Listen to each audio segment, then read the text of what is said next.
welcome to another Exchange Life Nugget of Truth. Have you ever had a dream die? You know, the realization that something you were hoping for is never going to happen.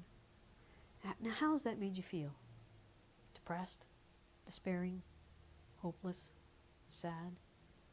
You know, dreams that become impossible actually produce grief.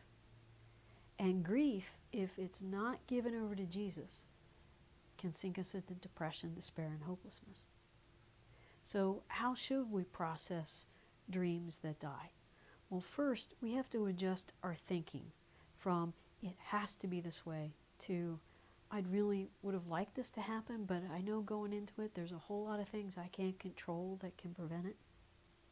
This thinking shift actually de-intensifies our perception of our need for this to happen. It shifts us from making it a goal to making it a desire.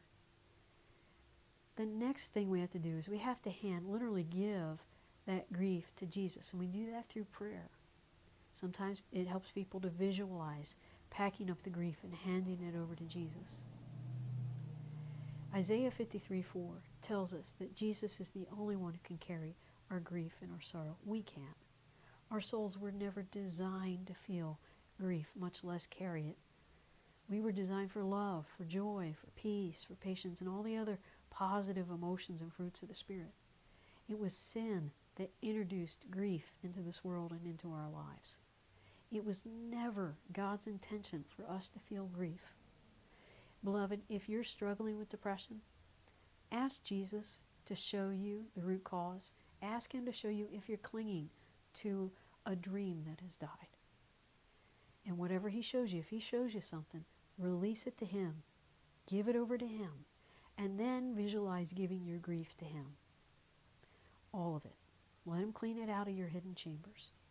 Allow Him to then pour His healing balm on your wounded heart. And let Him lead you into that healing path, where you'll be able to experience His presence. And again, in His presence is the fullness of joy. Which would you rather feel, grief or joy? So build the habit of practicing His presence in everything you do. Thank you, Lord, that you're doing this through me. Thank you that you're getting out of bed through me, going to work through me. Whatever it is, just continue to practice appropriating Christ as life.